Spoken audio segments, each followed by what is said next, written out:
자, 이 문제는 함수에서 vlookup을 여러분들이 알고 계셔야 됩니다. 자, vlookup은요, lookup 찾는 건데 수직으로 찾아라라는 그런 의미가 있습니다. 자, vertical. 자, vertical은 수직, 열을 뜻하는 겁니다.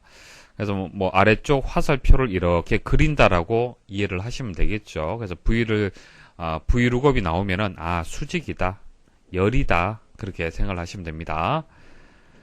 자, 범위의 첫 열에서 검색값을 찾아서 지정된 열 위치에 있는 데이터를 찾는 것이다. 이제 설명이 어려운데 예시를 보시면은 그렇게 어렵지는 않을 겁니다. 자, 보세요.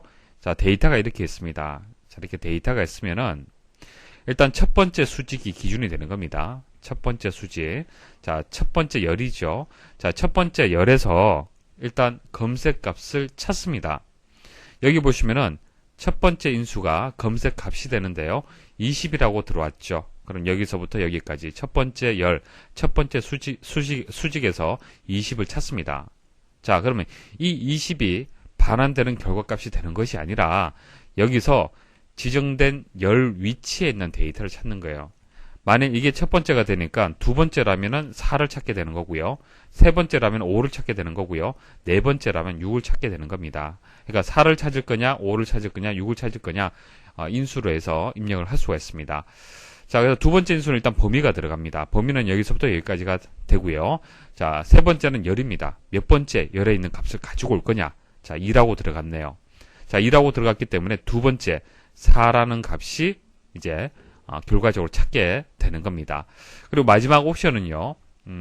옵션은 이제 두 가지를 설정을 할 수 있습니다. 자, false라고 입력을 하게 되면은 자, 0값을 입력을 하셔도 되고 false라고 입력하셔도 됩니다. 정확하게 일치하는 값을 찾는 거예요. 자, 정확하게 일치하는 값을, 그러니까 20이라는 값을 찾잖아요. 그죠? 이 20이라는 값과 정확하게 일치하는 값을 찾을 때는 false를 입력을 하면 됩니다. 자, 만일 이 부분을 생략을 하잖아요. 그죠?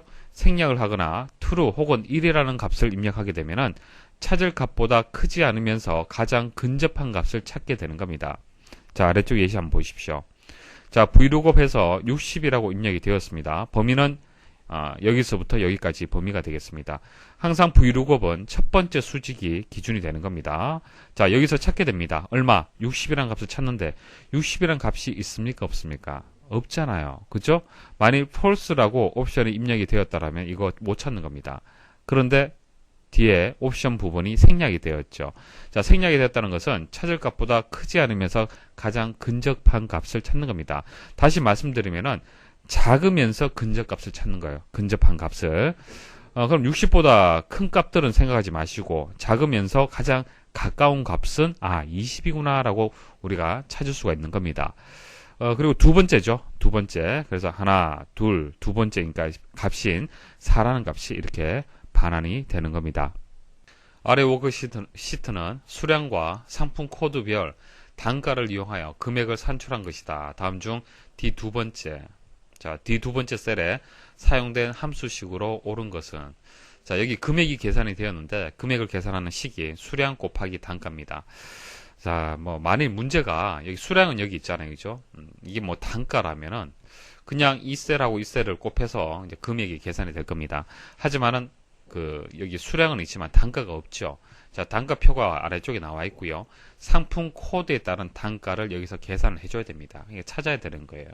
그래서 상품 코드를 여기서 찾아서 이것을 여기서 찾아야겠죠. 그래서 수직으로 이렇게 비교를 해야 되기 때문에 수직으로 찾아서 단가의 값을 가지고 와야 됩니다. 그래서 vlookup 함수를 이용을 해야 됩니다. 자, vlookup은 첫 번째 들어오는 것이 이제 검색 값입니다. 찾는 값. 자, 이 표에서 어떤 값을 찾는 겁니까? 상품 코드 값을 찾아서 그때의 두 번째 수직 값을 가지고 와야 되는 것이 단가를 계산하는 방법이죠.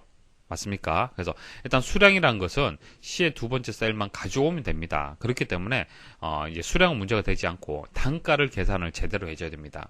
단가를 제대로 구해줘야 돼요. 그래서 단가를 어떻게 구할 거냐? 일단 vlookup을 이용을 해서 수직으로 찾아야 된다. 그래서 vlookup을 이용을 해야 된다라는 거 일단 아셔야겠죠. 첫 번째는 B 두 번째 들어와 줘야 되고요. 그 다음 범위 B의 8번째부터 해서 C의 10번째 여기서부터 여기까지. 자, 여기서 찾는 겁니다. 이 범위에서 B 두 번째 이 값을 가지고 찾는 겁니다. 자, 근데 여기 달러 기호가 붙었는데 이것은 절대 참조인데요. 여러분들 신경 쓰실 필요 없습니다. 이 문제를 풀이할 때는. 그리고 이제 그 찾는 열이 몇 번째 열입니까? 이게 첫 번째, 두 번째. 우리가 단가를 찾잖아요. 그죠? 자, 2가 들어가면 되고요. 세 번째 옵션 값은 0으로 주면 되겠습니다. 0으로 준 것은 정확하게 일치하는 값을 찾기 위해서 0이라는 값을 주는 겁니다. 그래서 AA-10이라면 AA-10을 정확하게 찾는 것이죠. 자, 그래서 3번이 정답이 되겠습니다. C 두 번째, 이것은 수량이 되고 브이로그업을 이용을 해서 그때 AA10의 단가 값을 이렇게 찾아오면 됩니다.